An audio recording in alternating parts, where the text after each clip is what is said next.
A first note on the beach by Nevil Shute on this first day of January. It's the 1st of January 2017.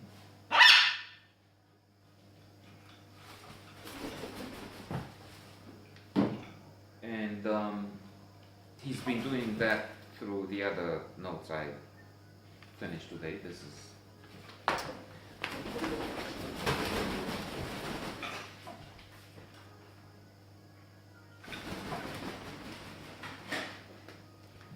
and sorry for that. It's an exceptional work of art, of literature, which makes one wonder about the future. From the start, we learned that there's been a nuclear attack, and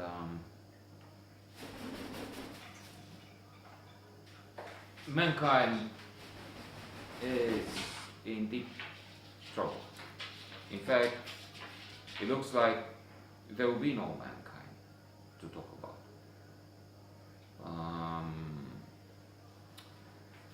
So there are some people left. I mean, the population of Australia is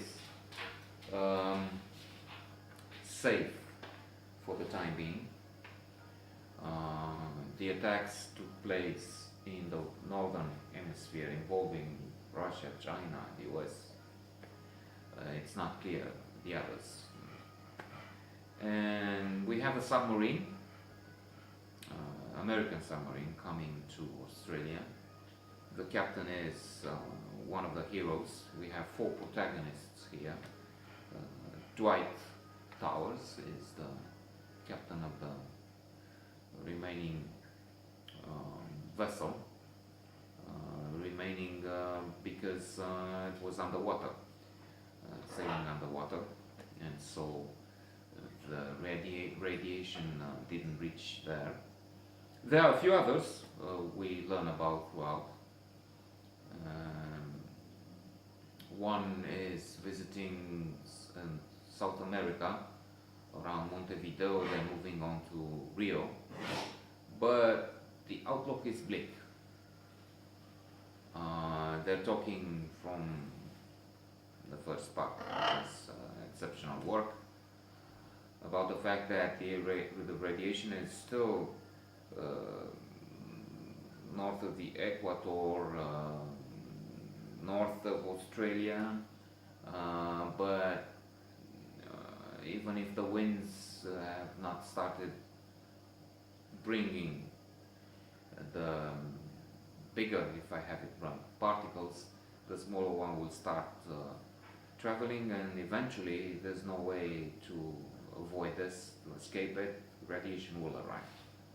So I was thinking, why am I following this? I mean, what do I expect to happen? If I learn from the start what the end looks like, it's 99.99% the end of it all, why do I keep reading or listening? In fact, it was an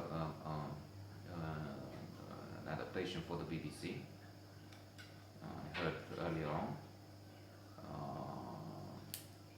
Depressing, and I generally don't like to read something where I know the end.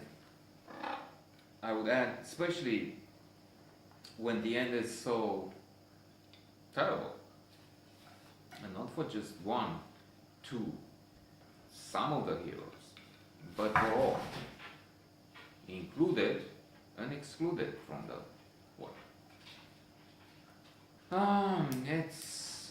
It can happen. We have the Donald. He will be given the biscuit in a matter of weeks now. The biscuit, I understand, is the code for launching 2,000-3,000 nuclear, extremely powerful nuclear weapons. And if depressed, perhaps in a moment of rage, the guy is known to react and fight off, fire up quickly. In a minute or so, there's no turning back. They pressed it, a minute, and then that's all. You can't call the nuclear weapons back. So,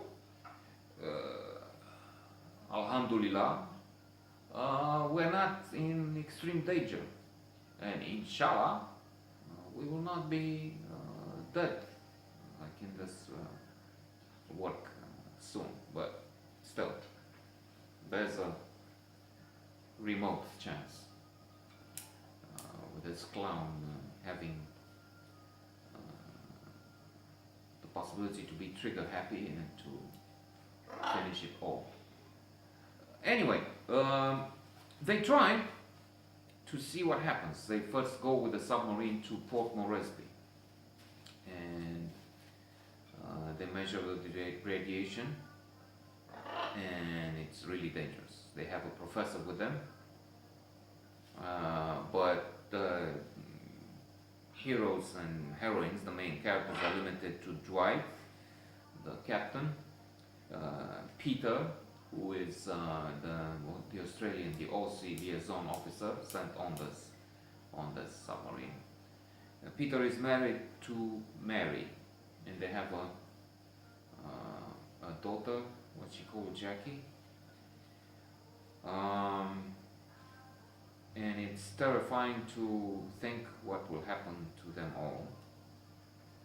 Marion comes also into the picture. She's a friend of the couple, and meets with Dwight, the American captain, and they have also a close relationship, and an affection is